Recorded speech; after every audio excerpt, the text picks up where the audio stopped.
ఉన్నాడు. హల్లెలూయా. హల్లెలూయా.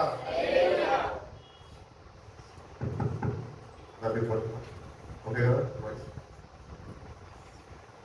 కుడి వస్తుంది అందరికీ మరొకసారి ప్రభు అయిన యేసుక్రీస్తు నామములో వందనాలు చేస్తున్నాను. కాబట్టి 8వ దిన రీతిగా ప్రార్థనలో కూడుకొని ఆయన పరిశుద్ధ నామాన్ని స్తుతించే ఒక భాగ్యాన్ని దేవుడు మనకి ఇచ్చున్నాడు. కాబట్టి ఈ 7 days ఏవైతే మనం గడిపి ఉన్నామో దేవుడు అనేక విషయాలు మనతో మాట్లాడినాడు.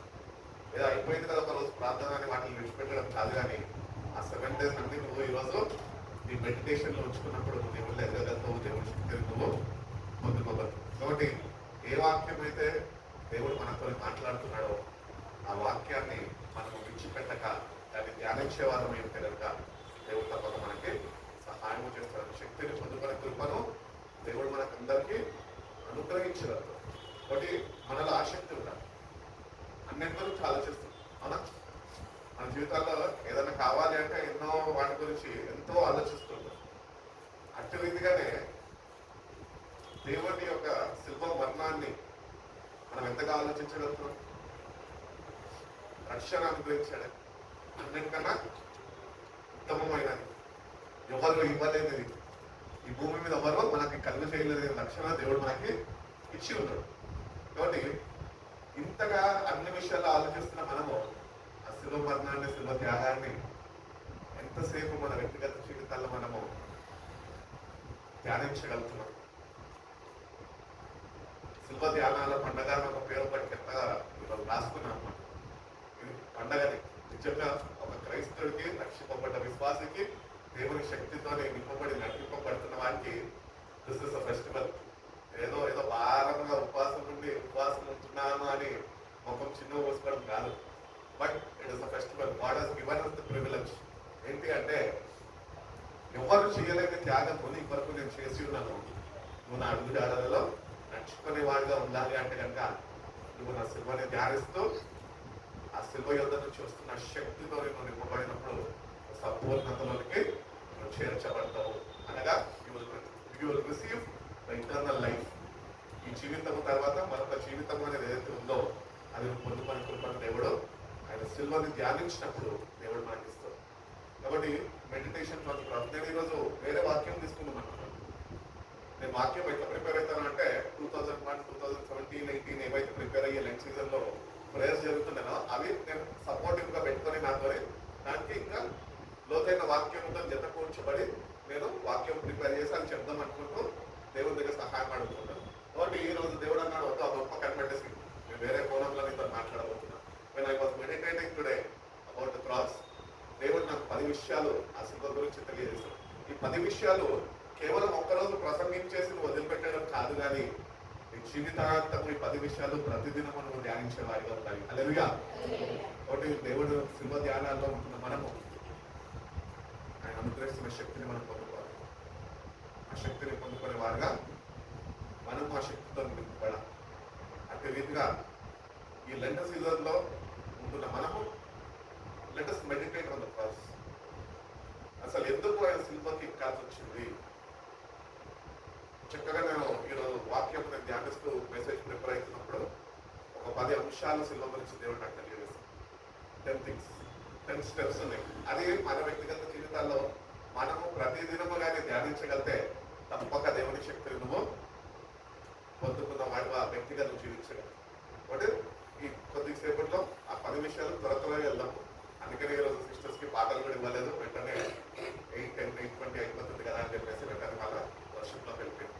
కాబట్టి వాక్యంలోకి వెళ్ళే ముందు ఒక చిన్న పాట పాడుతున్నాం. ఏం పాట అంటే ఆ పాటలో ఒక చరణం మాత్రమే పాడుతున్నాం. మహిమ నీకే ప్రభు, ఘనత నీకే ప్రభు, స్తుతి మహిమ ఘనత్యం ప్రభావము నీకే ప్రభులో ఆ పాటలో ఒక్క చరణం.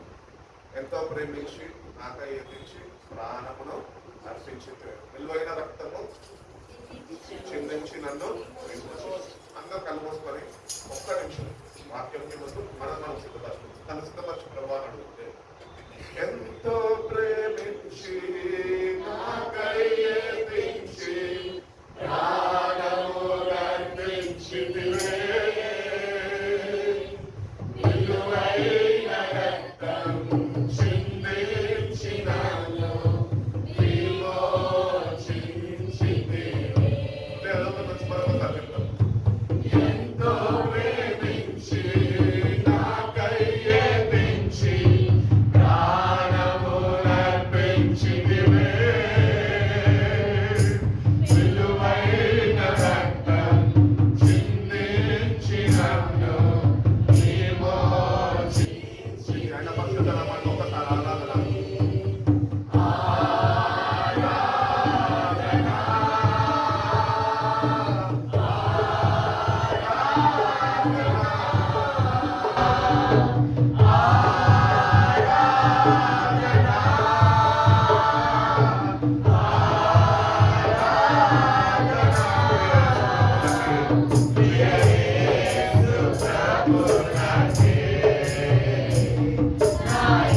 ఒక్కసారి ఆరాధన.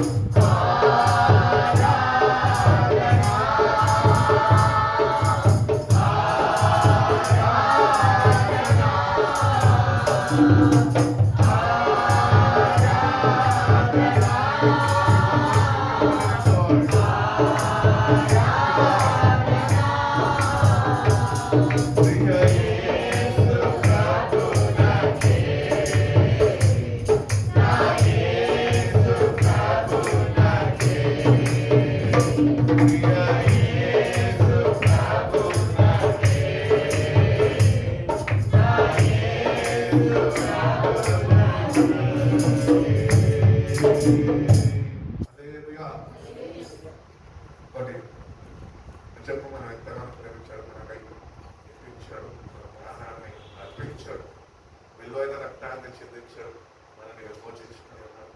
కాబట్టి మనం ఎవరు ఈరోజు విమోచించబడ్డారు. We are washed and we are covered by the blood of Christ.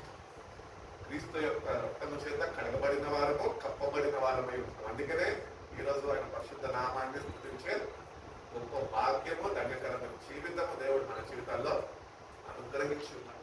కాబట్టి దేవుడి దగ్గరకు వచ్చిన మనము ఈ కొన్ని డేస్ ఇంకా ఉంటుండగా ఆల్మోస్ట్ 8 days అయిపోయింది. ఇంకొక 32 days let us deeply meditate. మొన్న కూడా నేను వాక్యం చెప్తున్నప్పుడు ఒక మాట మర్చిపోయిన మాట మీకు జ్ఞాపకం చేయాలని ఆశపడుతున్నాను. ఏంటి అంటే, Bible reading is not about information but it is about transformation. So వాక్యం వింటున్నప్పుడు మార్పు నీలో చెందాలని దేవుడు కోరుకుంటున్నాడు. మనం ఏం చేస్తాం? మార్పు చెందాము, కానీ ఇన్ఫర్మేషన్ గ్యాదర్ చేస్తాం. We want information. ఏ ప్రసంగం ఇప్పుడు ఏం చెప్తున్నా రాసేసుకుంటాము, మనం కూడా సబ్జెక్ట్ ప్రిపేర్ అయిపోతాం. But there is no transformation in us. కాబట్టి బైబిల్ చదువుతున్నప్పుడు, సిల్వర్ ధ్యానిస్తున్నప్పుడు, let the holy spirit work in us and let our lives be transform. మార్పు చెందాలి. కాబట్టి ఇన్ఫర్మేషన్ అక్కర్లేదు, మనకి ట్రాన్స్ఫర్మేషన్ కావాలని ప్రభుత్వం మార్చుని వాక్యం వింటుండగా గ్రహింపుదే నాకు అనుగ్రహించు.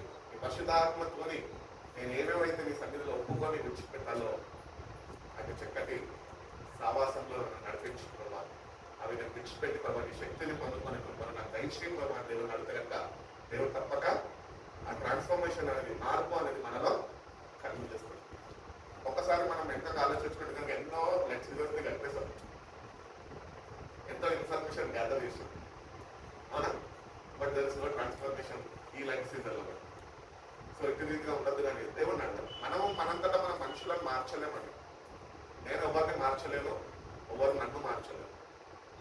కానీ ఎప్పుడైతే మన మనసుని దేవునికి అప్పగిస్తామో, దేవుని సన్నిధిలో మనము దాన్ని ఆయన చేతుల్లో మనం విడిచిపెడతామో, అప్పుడు దేవుడు దాన్ని బాగు చేస్తాడు. నిజమైన మార్పు అనేది మన జీవితాల్లో దేవుడు మనకు అనుగ్రహిస్తాడు. కాబట్టి ఒకటి గుర్తుపెట్టుకోండి, don't look to the church or God for information, but let us look unto him for the transformation of our lives. మన జీవితాలు మార్పు చెందాలి అన్న ఒక ఆసక్తిని కనపరిస్తే తప్పక దేవుడు తన వాక్యాన్ని అందిస్తుండగా ఆ ట్రాన్స్ఫర్మేషన్ అనేది మనలో ఆయన కలుగు చేయడం ప్రారంభిస్తాం. ఒక్కసారి ట్రాన్స్ఫార్మ్ అయిపోలేమండి, ఎందుకంటే మన మానవులు, మనుషులు. ఒక్కసారి మారాలంటే మార్పు వెంటనే రాదు ఎవరికి. ఇట్ టేక్ సమ్ టైం, కొద్ది సమయం పడుతుంది. మేబీ కొన్ని నెలలు పట్టచ్చు, సంవత్సరాలు పట్టచ్చు. బట్ దేవుని మహాకృపను బట్టి ఆయన మన దగ్గర నుంచి ఏం కోరుకుంటున్నాడంటే, మీరు మారాలి. ఒకటి తిరిగి జన్మిస్తేనే కానీ వాడు పరలోక రాజ్యంలో ప్రవేశించడం ఎందుకు వారు చెప్పేస్తారు, ఎక్కువ చెప్తారు. కాబట్టి తిరిగి జన్మించడం అంటే మార్పు చెందడమే. తల్లి గర్భంలో పోయి మళ్ళీ బయటకు రావడం కాదు. అక్కడ దేవుడు చెప్పింది అదే కదా. So let us take the help of the Holy Spirit. ఆ డీప్ కన్విక్షన్ లోనికి, ఒప్పుదలలోనికి నన్ను నడిపించు ప్రభావ, గ్రహించే ఆత్మని నాకు దయచే ప్రభావాన్ని దేవుని అడిగినప్పుడు దేవుని ప్రభావం మనకి సహాయం చేస్తాడు. కాబట్టి ఈ సిల్వర్ని ధ్యానించే మనము మొట్టమొదటిగా సిల్వర్ని మనం చూసినప్పుడు మనకి ఏం గుర్తు రావాలి? ఫస్ట్ స్టెప్ దూరంలో రాసుకోండి. ఫస్ట్ స్టెప్ ఏంటి? when you look at the cross, what does the cross remind you of?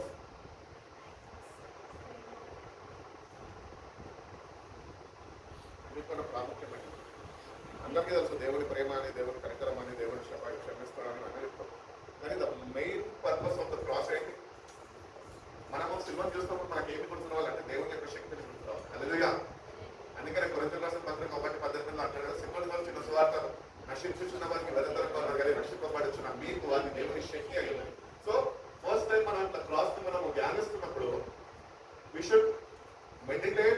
Power of God. దేవుని శక్తి అక్కడ దాగి ఉంది. అది మనం గుర్తించే వారిగా మనము మనోనేత్రాలు తెరవడాలి.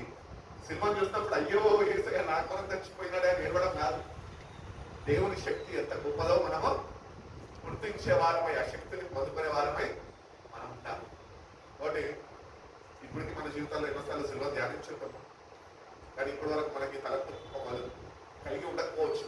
కానీ సినిమా చూసినప్పుడల్లా నేనైతే ఒకటి ధ్యానిస్తే అయితే అంటారు దేవుని శక్తి అయి ఉంటుంది. దేవుని శక్తి లేకపోతే దేవుని కుమారుడు అటు రీతిగా తను తాను అప్పగించుకోలేకపోయేటప్పుడు అటు రీతిగానే నీ కొరకు నా కొరకు కలవరిశిలో ప్రాణాన్ని దారపోసేటోడు కాదు, ఆఖరి బట్టి వరకు రక్తమాంసాలు కాచేటోడే కాదు. అది దేవుని శక్తితో కూడిన గొప్ప కార్యం మరి. కాబట్టి దేవుని శక్తిని ఎప్పుడు మనం మర్చిపోతాం. కాబట్టి ఎవ్రీ టైం నీ జీవితంలో, నా జీవితంలో, మన జీవితాల్లో సిల్వని ఒకవేళ ధ్యానిస్తుంటే కనుక, సిల్వ ధ్యానాల్లో మనం ఉండగలిగితే కనుక ఫస్ట్ స్టెప్ వచ్చేసి it is the power of God. దేవుని శక్తి అయి ఉన్నది. దానికి రెఫరెన్స్ చెప్పాను కదా, కొరింథీయులకు రాసిన పత్రిక 1వ అధ్యాయము 18వ వాక్యం. ఈ వాక్యము ఏ ప్రసంగికుడు అడిగినా ఎక్కడున్నా కూడా నీ వ్యక్తిగత జీవితాల్లో కూడా బలహీన పడిపోతున్నప్పుడు ఒకటి నీకు జ్ఞాపకం వచ్చేసారి, నీలో నుంచి వాక్యం బయటకు వచ్చాడు. ఏంటి అంటే, నశించిన వారికి వెరితరం కానీ రక్షింపబడ్డ నాకు అది దేవుని శక్తి అని, నీ బలహీనతలో ఆ శక్తిని పొందుకునే వాడిగా ఉండాలి అని దేవుడు ఎక్కడైనా ఆశించి ఉన్నాడు. రెండోదిగా మనం చూసుకున్నట్లయితే it is the love of God. దేవుని ప్రేమ అయి ఉన్నది. కాబట్టి దేవుని ప్రేమని మనం గుర్తించే వారిగా మనం ఉండాలి. ఎంతగా దేవుడు మనం ప్రేమించాడు. బైబిల్ చెప్తుంది కదా, యోహాను 3:16 దేవుడు లోకాన్ని ఎంతగానో ప్రేమించాడు అంటమ్మా. ఎంత బ్యూటిఫుల్ కదా అది. ఈ లోకంలో ఎవరైనా మనం ప్రేమించగలుగుతారు అంటే ఇది? ఈ లోకంలో ఉన్న ప్రేమలన్నీ మోసకరమైనవి, స్వార్థపూరితమైనవి. కానీ ఆయన అపారమైన ప్రేమతో నేను ప్రేమించాడు.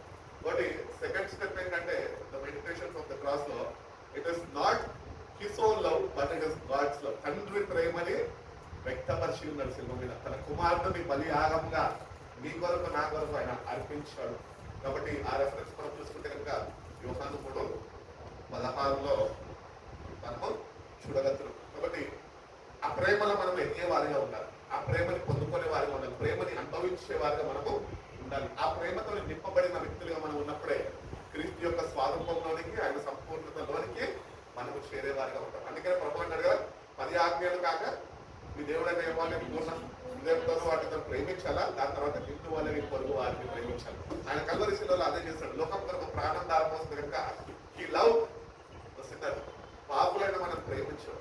దేవుని ప్రేమ పొందుకున్నాడు కనుక ఆయన ప్రేమని రుజువు పరచగలిగాడు కనుకనే తను తాను కల్వరి శిలువలో బలియాగంగా తను తాను అప్పగించుకున్నాడు. ఇంకొక బ్యూటీ ఏంటి తెలుసా, ఆయన సినిమాకి అప్పగింపబడినప్పుడు ఆయన ఎవరు బలవంతం చేయలేదండి, ఇష్టపూర్వకంగా పోయినాడు. He loved you that much. కాబట్టి let us understand the love of God. Let's get deeper into the love of God. త్యాగం ఎవ్వరు చేయలేని త్యాగం, మీ సొంత తల్లిదండ్రులు చేయలేని త్యాగం, భూమి మీద ఎవ్వరు చేయలేని త్యాగం నీ కొరకు ఆయన చేశారు. ఎంత గొప్ప ప్రేమ. పత్రికలు కూడా పోలంటారు, దేవుని యొక్క ప్రేమ ఎంత తెలుసుకోనండి, ఎత్తు లోతు వెడల్పు ఏంటో మీరు తెలుసుకోనండి. తెలుసుకో. When you meditate, you will learn to know what God's love is for you. ఈ మెడిటేషన్ లేకనే దేవుని ప్రేమను మనం అర్థం చేసుకోలేని వారిగా మన జీవితాల్లో మనం ఉంటాం. ఒకటి రెండోదిగా మనం చూసుకుంటే దేవుని ప్రేమ మనం ఎప్పుడూ మర్చిపోదు. అది మారనిది, మరువనిది, వీడనిది, ఎడబాయనిది. కాబట్టి అంత గొప్ప శాశ్వతమైన ప్రేమతోనే ఆయన ప్రేమ.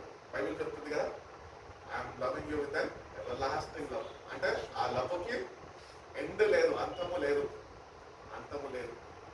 అంత గొప్ప ప్రేమతో దేవుడు మనం ప్రేమించున్నాం. మన ప్రేమలో ఉంటున్న మనము ఆ ప్రేమని కలిగి ఉంటున్నాం.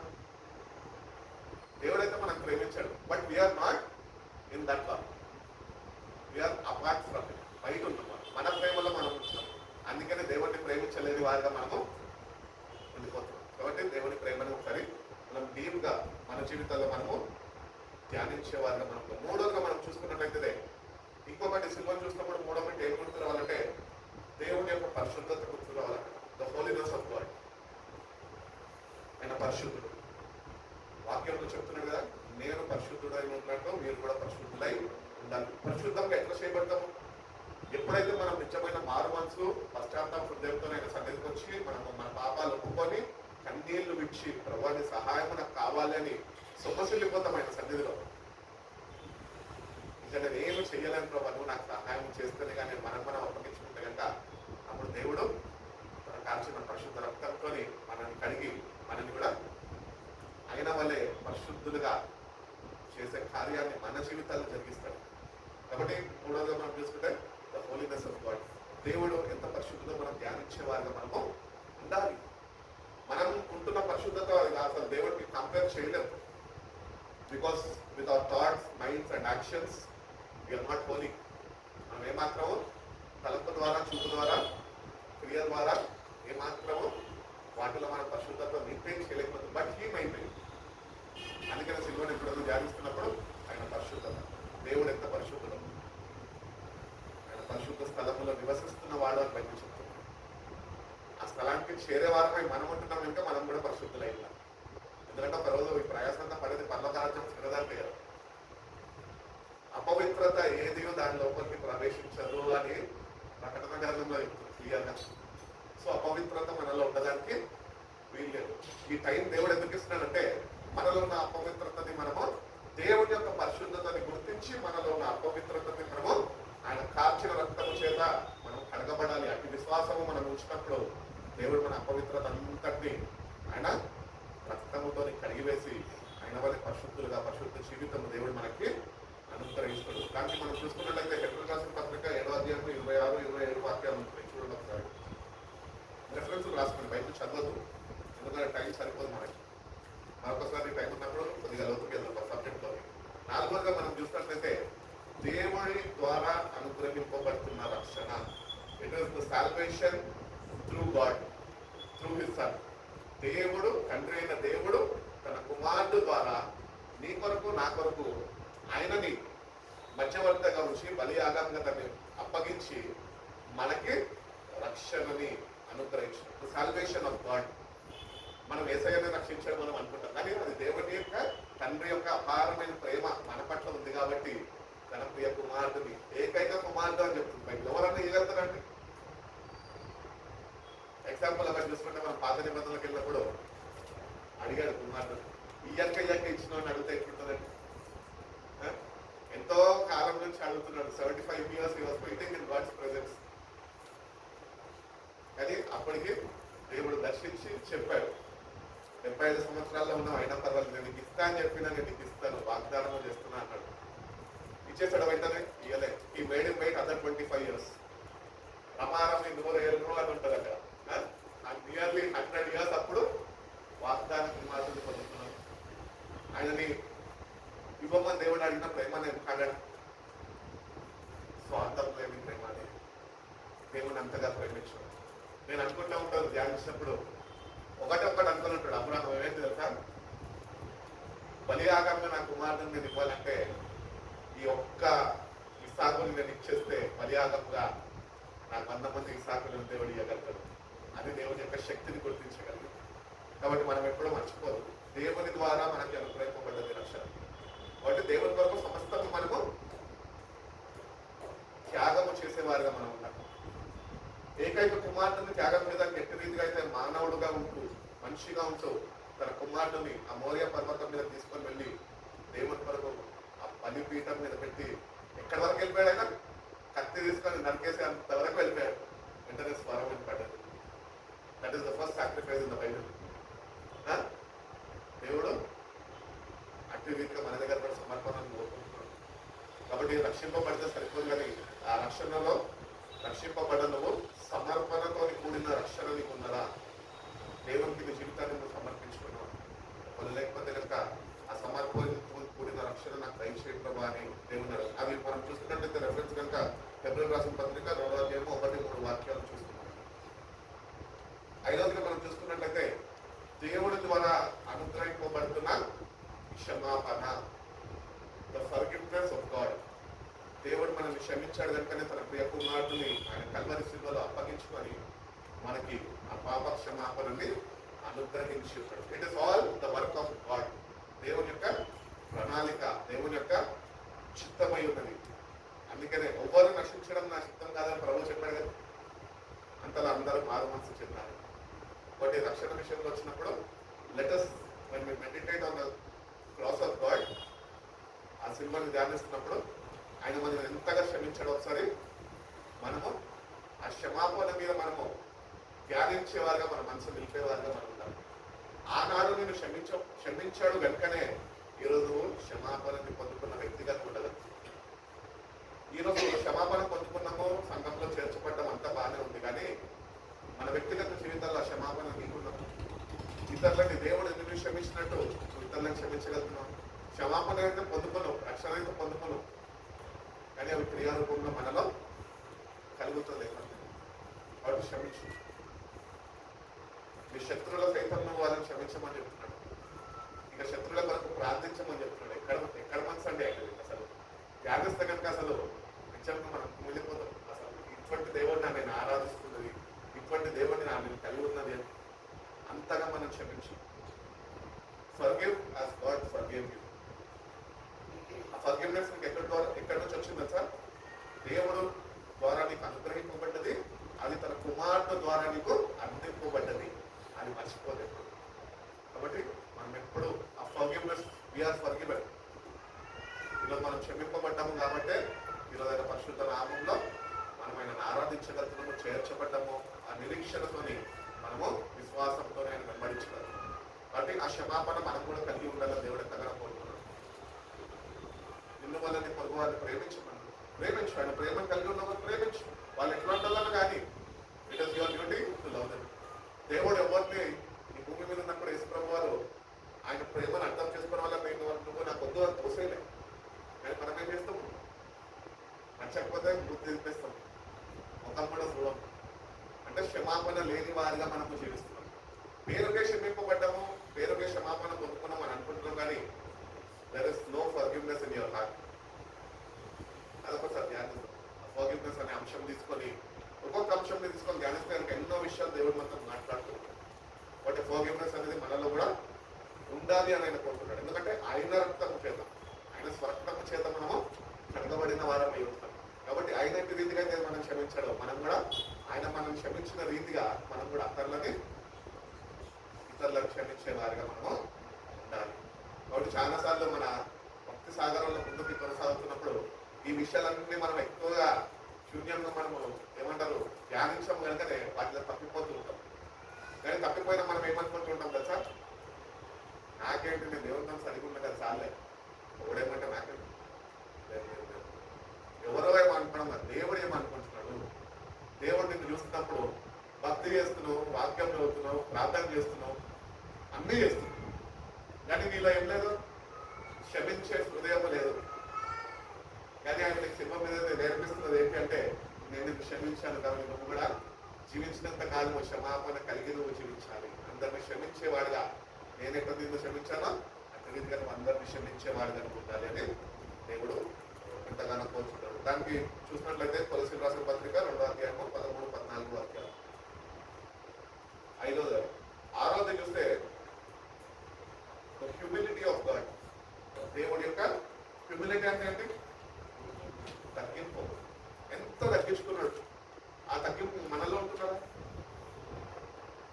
హ్యూమిలిటీ ఉందా నీకు? పెద్దవారిని చూసినప్పుడు, సేవకుల దగ్గరకు వచ్చినప్పుడు ఆ తగ్గింపు ఏది? అది నువ్వు నీ కళ్ళ ముందు కనిపిస్తున్న నీ సేవకులకి నువ్వు కలిగి చూపించలేకపోతున్నావే, ఇంకా దేవునికి ఏం చూపించలేవు. మనం దేవుని దగ్గర కూడా చాలా విషయాలు అట్లనే ఉంటాం, తగ్గించుకో. కానీ ఆయన సినిమా దగ్గర నీకు నేర్పిస్తున్నది ఏంటి అంటే తగ్గింపు. ధ్యానించు, తగ్గింపు గురించి ఏంటో ధ్యానించు, నేర్పించు ప్రభుని అడుగు. తగ్గించుకో, నిన్ను తగ్గించుకో. బైబిల్ చెప్తుంది కదా, తాము తగ్గించుకున్న వారిని నేను హెచ్చిస్తా అంటున్నాడు. యేసు ప్రభు తాను అంత తగ్గించుకున్నాడు కనుకనే అంటే రీతిగా హెచ్చించబడ్డ పత్రికలు అంటారు. అందుకనే తాను తగ్గించుకున్నాడు కాబట్టి తాను హెచ్చించబడ్డాడు. అన్ని నామముల కన్నా పైనామము ఆయనకి అనుగ్రహింపబడ్డదంట. అప్పటి వరకు అందరు ఉన్నారు, పెద్దలు ఉన్నారు, ప్రధాన దూతలు ఉన్నారు, అందరు ఉన్నారు. కానీ ఎప్పుడైతే యేసయ్య సింహ మరణాన్ని చేయించి పరలోక రాజ్యంలోనికి ప్రవేశించడో అందరూ లేసేసే సెల్యూట్ కొట్టుంటారు. బా ఏం తగ్గింపయ్యా, మాలో లేదు తగ్గింపు, నీలో మేము చూడగలుగుతున్నాం. ఆ తగ్గింపు మనకి కావాలి. అలాగే నుంచి మనం పొందుకోవాలి. ఆయనలో మనము ఐక్యపరచబడినప్పుడు ఆ తగ్గింపు అనేది దేవుడు మనకి ఇస్తాడు. కాబట్టి ఎక్కడన్నా కానీ ఏ విషయంలో మేము తగ్గించుకోవడం నేర్చుకో, ప్రభు అడుగు నేర్పించమని ఆయన నేర్పిస్తే మనము నేర్చుకోగలుగుతాం. మనంతటా మనము తగ్గించుకోలేము. కాబట్టి ఆ విధంగా ద హ్యూమిలిటీ ఆఫ్ గాడ్ తగ్గింపు. దాని రెఫరెన్స్ మీకు చెప్పాలంటే ఫిలిప్పీయులకు రాసిన పత్రిక 2వ అధ్యాయము 5 నుంచి 8 వాక్యాల్లో ధ్యానించండి. దానిలో మీకు తెలుస్తుంది దేవుడు ఎంతగా తగ్గించుకున్నాడు. 7వది మనం చూసుకున్నట్లయితే సిల్వని ధ్యానిస్తున్నప్పుడు యేసయ్య నా కొరకు చనిపోయినాడే అని అనుకోవడం కాదు. అదేంటి తెలుసా? శిల్వ మరణము తన కుమారుడిని ఆ శిల్వ మీద అతిథిగా విడిచిపెట్టడానికి అప్పగించడానికి దేవుని యొక్క ప్రణాళిక ఏమై ఉన్నదంటే it is the wisdom of God to save the mind kind. దేవుని జ్ఞానమై ఉన్నది. ఆ జ్ఞానమే యేసు ప్రభుని నింపి ఆ జ్ఞానము ద్వారానే తను తాను శిల్వకి అప్పగించుకోలేదు. సో దేవుని దగ్గరకు వచ్చిన మనము దేవుని జ్ఞానముతో మనము నింపబడాలి. మనం దేవుని జ్ఞానంతో నింపబడడానికి ఏమాత్రం ఇష్టపడము, కానీ ఈ లోక జ్ఞానాన్ని దేవుని జ్ఞానంతో చెత్తపరచడానికి మనం ఎంతో ప్రయత్నిస్తుంటాం. ఈ లోక జ్ఞానం దేవుని దృష్టిలో వెగతనము అని చెప్తుంది. కాబట్టి ఈ లోక జ్ఞానం వద్దు. మనం అడుగుదాం, దేవుడిని అడుగుదాం, ఇస్తాడు. మీలో జ్ఞానం ఎవరికన్నా కొదవ ఇంటే కనుక మీరు నన్ను అడగండి, నేను ధారాళంగా ఇస్తాను అంటున్నాను. అడుగుదాం దేవుడు. జ్ఞానం అడిగితే దేవుడు it is the wisdom of God. Yesu ప్రభువు అట్టి రీతిగా నిన్ను నన్ను రక్షించడానికి, తన ప్రాణం అర్పించడానికి ఒక ప్రాముఖ్యమైన కారణం ఏంటి అంటే అది దేవుని జ్ఞానంతో కూడిన బలియాగము. It is the wisdom of God. అందుకని మనం మూలవాక్యం చదువు సిల్వర్ కూర్చున్న సువార్త నశించుతున్న వారికి వెళ్తాం రక్షింపబడ్డ మనకి అది దేవుని శక్తి జ్ఞానమై ఉన్నది. కాబట్టి it is the wisdom of God. So let us also మన మెడిటేషన్స్ లో దేవుని జ్ఞానము మీద ఆధారపడి ధ్యానించేవారు మనం ఉంటే కనుక దేవుడు తప్పక మన సహాయం చేస్తుంది. దాని రెఫరెన్స్ మీకు చెప్పాలంటే కనుక కొరింథీయులకు రాసిన పత్రిక 1వ అధ్యాయం 23 నుంచి 25 వాక్యాలు.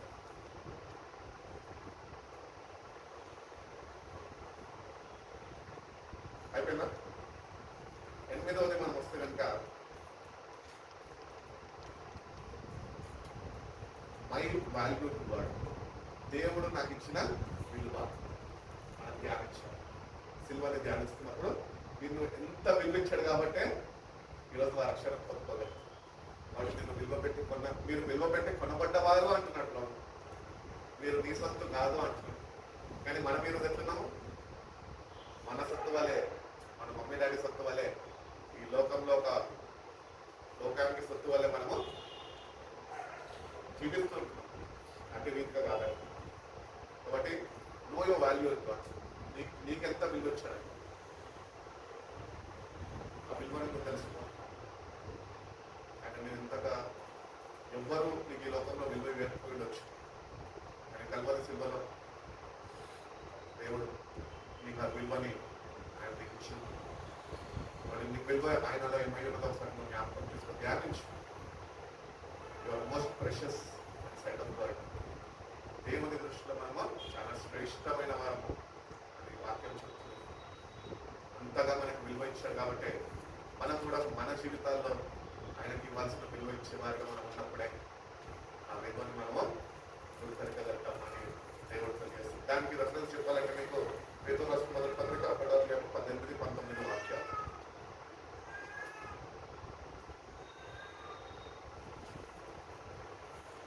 అదేవిధంగా 9వ అంశంలోనికి వస్తే కనుక 9వ మాటల్లోకి వస్తే కనుక the vanity of this world. ఈ లోకంలో ఉంటున్న వ్యానిటీని ఏమంటారు? సుఖభోగాల. అంతే కదా వ్యానిటీ అంటే. What is vanity?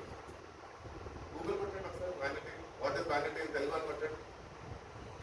నాకు ఎప్పుడు చదువు రాకపోయినా గూగుల్తో హెల్ప్ తీసుకుంటున్నా అప్పుడప్పుడు. వ్యానిటీ అంటే ఎగ్జాక్ట్ వర్డ్ ఏంటి తెలుగులో?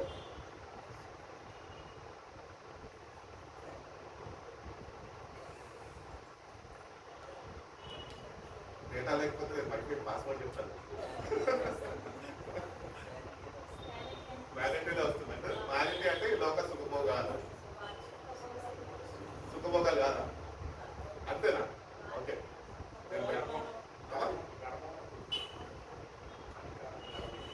వ్యర్థమైన వ్యానిటీ అంటే వ్యర్థమైన వాటి మీద లక్ష్య పెట్టడం. కాబట్టి the vanity of this world అనేది దేవుడు మనకి ఆయన శిల్వ ద్వారా తెలియజేస్తున్నాడు. దానికి మనం చూసుకున్నట్లయితే కనుక గలతీయులకు రాసిన పత్రిక 6వ అధ్యాయం 14వ వాక్యం వలన ఒకసారి చదవండి. ఎందుకంటే వ్యానిటీ అనే క్లారిటీ మనకు లేదు కాబట్టి దాని క్లారిటీ మనకి ఇప్పుడు కావాలి. ఈ ప్రసంగంలో ఒకటి నేర్చుకోవాలి, ఏది మర్చిపోయినా ఇది మర్చిపోతాం. వ్యానిటీ యొక్క క్లారిటీ మనకి కావాలి. గర్వము అతిశయము ఆయన శిల్వ ద్వారా మనకు నేర్పిస్తున్నాడు. ఆయన లేవరు మన ప్రభు అయిన యేసుక్రీస్తు చదవండి. శిలువయందు తప్ప మరి దేని యందు అతిశయించడం నాకు దూరం అవును కాక. ఎవరు చెప్తున్నారు? భక్తుడైన పౌలు ఆయన తెలియజేస్తున్నాడు. ఏమని తెలియజేస్తున్నాడు? మన ప్రభు అయిన యేసుక్రీస్తు శిలువయందు తప్ప నేను దేని యందు నేను అతిశయించేవాడుగా ఉంటాను. ఒకవేళ ఉంటే కనుక అవి నాకు దూరం అవ్వను. కాబట్టి లోకంలో మనం ఉంటున్నవన్నింటినీ కలిగి మనం అతిశయిస్తూ ఉంటాం. మన జీవితాల్లో ఎంత సంపాదించిన ఆస్తులు కానీ, బ్యాంక్ అకౌంట్లు కానీ, మనకుంటున్న సంపద కానీ, మనకుంటున్న చిరాస్తులు స్థిరాస్తులు ఏవైతే ఉంటున్నాయో వాటిని బట్టి మనం ఎంతో అతిశయిస్తుంటాం. కానీ భక్తుడు తెలియజేస్తున్నాడు, వెంబడించే కనుక మనకు తెలియజేస్తున్నాడు ఏంటి అంటే the vanity of this world is forsaken by God. కాబట్టి ఈ లోకం యొక్క ఆశలు ఇవన్నీ నీలో ఉంటే కనుక నువ్వు ఆయన ఏమాత్రమో కలిగి జీవించాలి. కాబట్టి లోక సుఖభోగాలన్నీ మనలో ఏమాత్రం ఉండడానికి లేదు. ఎందుకంటే యేసు ప్రభు వారి శిలువను మనం ధ్యానిస్తున్నప్పుడు ఆయన నీ కొరకు నా కొరకు సమస్తాన్ని విడిచిపెట్టొచ్చాడు. ఆయన ఈ లోకంలోకి వచ్చి 33.5 సంవత్సరాలు ఆయన జీవించినప్పటికీ 3.5 సంవత్సరంలో రాజ్యసువార్త ప్రకటించి తనతో ఆయన శిల్వగా అప్పగించుకున్నప్పటికీ కూడా ఈ లోకంలోకి వచ్చి ఏమాత్రం ఒక్కటి కూడా సంపాదించుకోలే, కానీ మనందరినీ సంపాదించుకున్నాం. హల్లెలూయా. ఎందుకంటే మనము పరసంబంధులమై ఉన్నాం. దేవుని దగ్గర నుంచి మనం పంపబడ్డ వారమై ఉన్నాం. కాబట్టి ఆయన ఈ లోక సుఖభోగాలు ఏమి కోరుకోలేదు, కానీ నశించుచున్న వాటిని వెతికి రక్షించడానికి మాత్రమే వచ్చినాడు. కాబట్టి శిల్వ మీద అయినా ఈ లోక సుఖభోగాలు ఏమి కోరుకోలేదు, కానీ నిన్ను కోరుకున్నాను, నన్ను కోరుకున్నాను.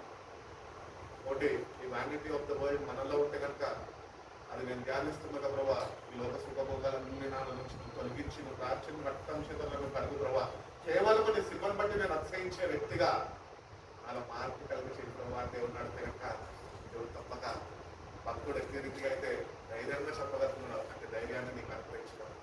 ఈ లోకంలో ఉన్న వాటిని బట్టి అతిశయించడం కాదు, కానీ ఆయన శిల్వను బట్టి మనము అతిశయించే వారిగా మనం ఉండాలి అని దేవుడు కోరుకుంటున్నాడు. దాన్ని చెప్పిన కదా గలతీయులకు రాసిన పత్రిక 6:14. 10వ మనం చూసుకున్నట్లయితే ఇది చాలా క్రూషియల్ పాయింట్ అన్నమాట. పాపం యొక్క దుర్మార్గత, ద వికెడ్నెస్ ఆఫ్ సిన్, అది కూడా మనం సిల్వ నుంచి మనము నేర్చుకునే వారిగా, ధ్యానించే వారిగా మనము ఉండాలి. పేతురు రాసిన మొదటి పత్రిక 2వ అధ్యాయము 24వ వాక్యం ఒకసారి చదవండి. First Peter chapter 2 verse 24. మాకు కొద్దిగా స్పష్టంగా చదవండి, గట్టిగా చదవండి. చనిపోయి నీతి విషయమై జీవించినట్టు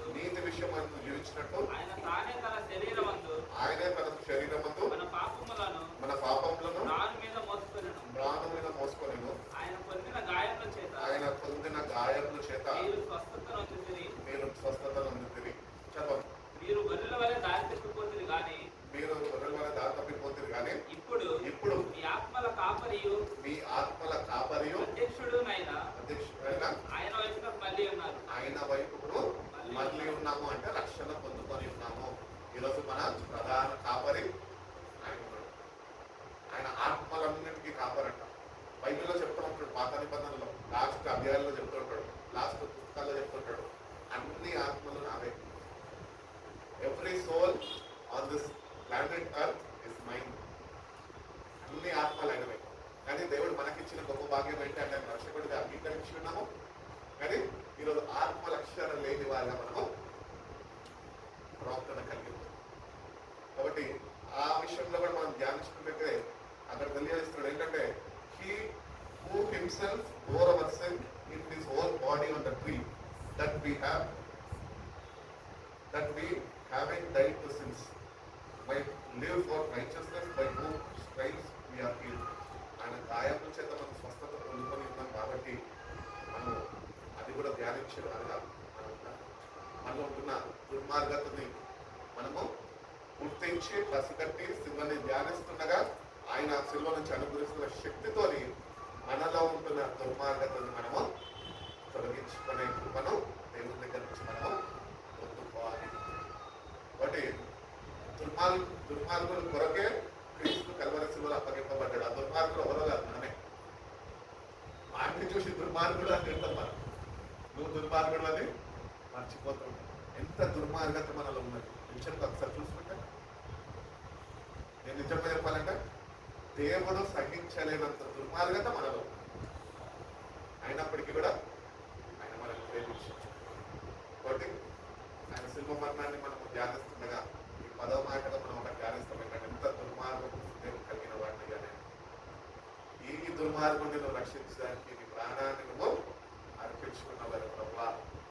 నాలో ఉన్న దుర్మార్గతని తొలగించి నీ రక్తంతో నన్ను కడుగొని అందుకు విశ్వసించి కృప దయచి ఒక పవిత్రమైన జీవితం నీ కొరకు నేను జీవించే కృపను నాకు దయచేయని ప్రభుని అడిగితే కనుక ప్రభు తప్పక నువ్వు శిలువని ధ్యానిస్తుండగా నీకు తెలియని రీతిగానే ఆయన అనుగ్రహిస్తున్న శక్తితో నిన్ను నింపుతాడు.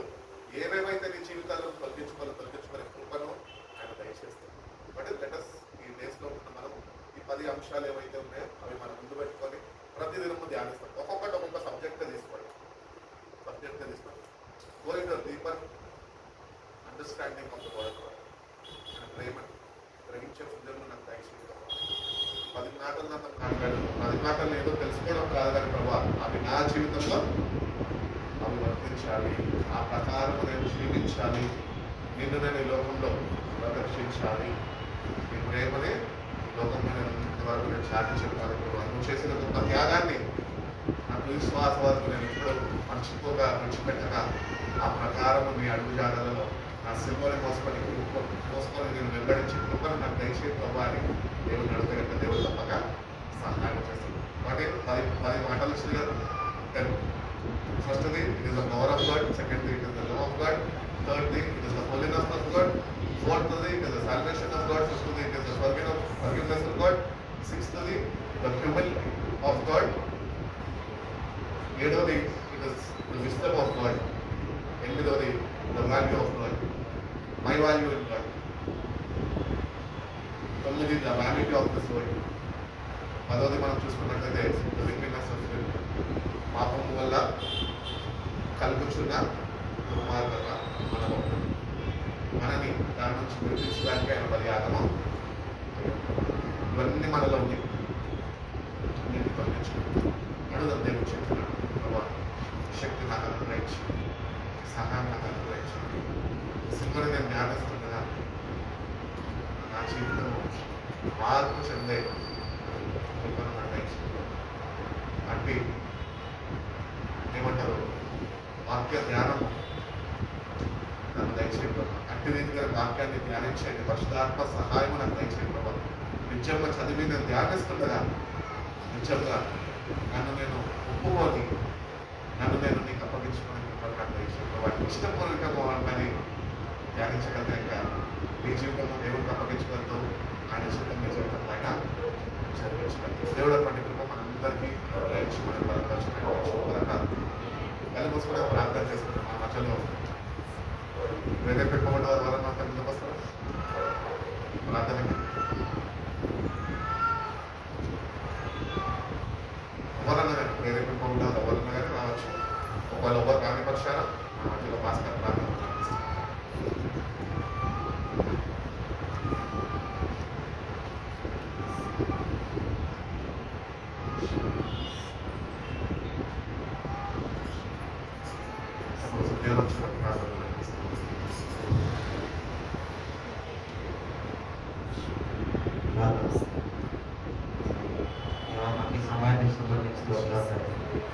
అందరూ నోరు తెరిచి ప్రార్థన చేద్దాం. దేవా నన్ను చూడయ్యా సార్. దేవా నేను నీ సన్నిధికి వచ్చాను. అందరూ నోరు తెరిచి ప్రార్థన చేద్దాం. బిగ్గరగా పక్కన వాళ్ళు ఏమనుకుంటారు కాదు. దేవా నన్ను చూడయ్యా. ఈ రోజు నన్ను దర్శించి దేవా నీ కృపను బట్టి నన్ను జ్ఞాపకం చేసుకోదేవా సార్. నా స్థితిని చూడయ్యా. నేనున్న పరిస్థితులను చూడు దేవా సార్. నేనున్న బలహీనతను చూడండి దేవా సార్. మీకు స్తోత్రాలు దేవా సహాయం చేయండి దేవా యేసయ్యా. రక్షించగలిగిన మిమ్మల్ని పక్కన పెడుతున్నాను దేవా యేసయ్యా. దయచేసి నేను మీ మీద ఆసక్తిని కలిగించండి దేవా యేసయ్యా. నా మనసు మార్చండి దేవా యేసయ్యా. అడగండి, దేవుడిని అడగండి. దేవా నన్ను దర్శించి దేవా. మౌనంగా ఉండొద్దు, పక్కన వాళ్ళ ప్రార్థన వినడం కాదు. ఒకసారి నోరు తెరిచి నీ పరిస్థితుల గురించి దేవుడిని అడగండి. ఒకసారి నాకు సహాయం చేయి దేవా యేసయ్యా. ఈ వెలిగింపు నాకు కలిగించండి దేవా యేసయ్యా. నా జీవితంలో మీ చిత్తం ఏమైందో నాకు తెలియజేయండి దేవా యేసయ్యా. స్తోత్రమైన దేవా, ఒకసారి నన్ను చూడండి దేవా యేసయ్యా. కనికరించండి దేవా యేసయ్యా. నాలో ఉన్న జీవితాన్ని మీరు తీసేయండి దేవా యేసయ్యా. వచ్చి వెళ్ళేటట్టు నేను ఉండకూడదు దేవా యేసయ్యా. నూతన జీవితాన్ని మారు మనసుని మీరు దయచేయండి దేవా యేసయ్యా. మీకు స్తోత్రమైన దేవా, సహాయం చేయండి దేవా. మీకు స్తోత్రమైన దేవా, నన్ను దర్శించండి దేవా. మీకు స్తోత్రమైన నాలో నేను ఏవైతే నీకు నచ్చుకున్నాను అడగండి, తీసివేయండి దేవా యేసయ్యా. మీకు స్తోత్రమైన శక్తి దయచేయండి దేవా యేసయ్యా. మీకు స్తోత్రమైన బలహీనతలో పడిపోతా ఉన్నాను దేవా యేసయ్యా. ఈ సహాయం కావాలి దేవా యేసయ్యా. అడగండి, ఈ విషయంలో బలహీనతగా ఉన్నాను దేవా యేసయ్యా. అంటే బలం దయచేయండి దేవా యేసయ్యా. మీకు వందనాలైన నీలో నిలబడిన ఆసక్తి ఉంది దేవా యేసయ్యా. నీలోనే నిలబడలేకపోతుంది, సహాయం చేయండి దేవా అని అడగండి. దేవా నన్ను దర్శించండి దేవా అని అడగండి. నీ రక్తంతో నన్ను కడగండి దేవా అని అడగండి. దేవా నీ శక్తి నాకు దయచేయండి దేవా అని అడగండి. నూతన హృదయాన్ని నాకు ఇవ్వండి దేవా అని అడగండి. దేవా, లోకానికి వేరే నేను బతకాలి దేవా యేసయ్యా. నీకోసం నేను రోషంగా నిలబడాలి దేవా యేసయ్యా. ఒక వెలుగుగా ఈ చీకటి లోపల ఉండాలి దేవా యేసయ్యా. నా జీవితాన్ని నేషనల్ జీవితాన్ని నాలో నుంచి తీసివేయండి దేవా యేసయ్యా. నీ సిలువలో విలువ ఉంది దేవా యేసయ్యా. నీ స్తోత్రమైన దేవా, నీలో నాయన నా విలువని గుర్తించలాగిన యేసయ్యా. లోకంలో తొగిలిపోయి దేవా యేసయ్యా. నీలో నిలబడేటువంటి బలాన్ని తెచ్చింది దేవా యేసయ్యా. అభిషేకించండి దేవా యేసయ్యా. నీ చిత్తాన్ని తెలుసుకునేలా అభిషేకించండి దేవా యేసయ్యా. నీ అగ్నితో అభిషేకించండి దేవా యేసయ్యా. స్తోత్రమైన నీ సన్నిధిలో యథార్థంతో నేర్పించండి దేవా. హృదయపూర్వకంగా నేర్పించండి దేవా యేసయ్యా. ఆచారంగా కాదు దేవా యేసయ్యా. నామకార్థంగా కాదు దేవా యేసయ్యా. హృదయపూర్వకంగా నీతో మాట్లాడాలి దేవా యేసయ్యా. హృదయపూర్వకంగా దేవుడితో మాట్లాడండి. మీ హృదయంలో నా బాధను దేవుడితో చెప్పండి. దేవా, నాకు సమాధానాన్ని దయచేయండి దేవా యేసయ్యా. నాకు వెలిగింపుని కలిగించండి దేవా యేసయ్యా. దృష్టిని ప్రసాదించండి దేవా యేసయ్యా. మార్గం నాకు చూపించండి దేవా యేసయ్యా. నీ గాయపడిన హస్తంతో నన్ను ముట్టండి దేవా యేసయ్యా. ఒక నూతన జీవితాన్ని స్టార్ట్ చేసేలాగా సహాయం చేయండి దేవా యేసయ్యా. తీర్మానం చేయండి దేవుని సన్నిధిలో. నీకోసం నేను అలా ఉంటాను దేవా యేసయ్యా. ఈ బలహీనతను ఒప్పుకుంటున్నాను దేవా యేసయ్యా. నీలో నిలబడడానికి సహాయం చేయండి దేవా యేసయ్యా. స్తోత్రమైన మీ శక్తితో అభిషేకించండి దేవా. స్తోత్రమైన యేసయ్యా, చీకటి జీవితంలో నేను ఉన్నాను దేవా యేసయ్యా. ఈ బలహీనతను వదిలిపెడుతున్నాను దేవా యేసయ్యా. నీ సన్నిధిలో స్థిరంగా నిలబడేటట్టు సహాయం చేయండి దేవా యేసయ్యా. ఈ అభిషేకాన్ని నీ ప్రభావాన్ని సన్నిధిలో అనుభవించినట్టు నాకు సహాయం చేయండి దేవా యేసయ్యా. నా జీవితంలో నీ కార్యాలైన మీరు కనిపించాలి దేవా యేసయ్యా. మీ శక్తి మా నుండి విడుదల కావాలి దేవా యేసయ్యా. లోకానికి వేరైనా నా లోకంలో వెలుగుగా ఉండాలి దేవా యేసయ్యా. చీకటి నుంచి దూరపరచండి దేవా యేసయ్యా. మీకు స్తోత్రమైన మీ గాయపడిన హస్తంతో మమ్మల్ని కొట్టండి దేవా యేసయ్యా. మీరు ప్రేమించడానికి గ్రహించే మనసు మాకు దయచేయండి దేవా యేసయ్యా. చీకటి మనసుని చీకటి తలపుని మీరు తీసివేయండి దేవా యేసయ్యా. మీరు అభిషేకించండి దేవా యేసయ్యా. నూతన సృష్టిగా చేయండి దేవా యేసయ్యా. చేయండి, ప్రార్థన చేయండి. మౌనంగా ఉంటుంది. మీరు ప్రార్థన చేయండి. సహాయం అడగండి, దేవుడు సహాయం అడగండి. మీ పరిస్థితుల్లో మార్గం చూపించమని అడగండి. దేవుడు నడిపించమని అడగండి. దేవుని సన్నిధిలో నీ తప్పులకు తీర్మానం చేయండి. తీర్మానంతో వెళ్ళండి. ఈరోజు నీకోసం ఇలా ఉంటాను దేవా. నేను వదిలేస్తాను దేవా. నీకోసం ఇలా జీవిస్తాను దేవా. ఈ విషయంలో నాకు సహాయం చేద్దామా అడగండి. దేవుడు కృప చూపించండి దేవా. కనికరాన్ని చూపించండి. యథార్థంగా అడగండి. దేవుడు యథార్థంగా దేవుడు అడగండి. దేవా, సహాయం చేయండి దేవా. నన్ను చూడండి అయ్యా. దేవా, నాకు సహాయం చేయండి దేవా. నాకు సహాయం చేయండి దేవా. దాటిపోతుంది దేవా. వేరుగా బతకడానికి దేవా. మీ చిత్తానుసారంగా నడిపించండి దేవా. మీ జీవం మా సాక్షిలో మన క్రియలో మాలో ఉండాలి దేవా. ఇచ్చిన వారిగా మమ్మల్ని ఉంచుతుంది దేవా. నూతన జీవితాన్ని మా క్రియలో ఉండాలి దేవా. ఈ మాట మా హృదయంలో పనిచేయగలిగే విశ్వాసం మాకు దయచేయండి దేవా. తీర్మానం చేయండి దేవుడి సన్నిధిలో దేవా. నా తీర్మానాన్ని స్థిరపరచు దేవా. నీలో నిలబడడానికి నాకు సహాయం చేయి దేవా. ఎప్పుడు ఒకేలా నేను ఉండకూడదు దేవా. నీలో ఎదగాలి దేవా. హృదయపూర్వకంగా నీలో ఎదగాలి దేవా. నా పాప స్థితిని విడిచిపెట్టడానికి ఈ వెలుగులో నడవాలి దేవా. సహాయం అడగండి.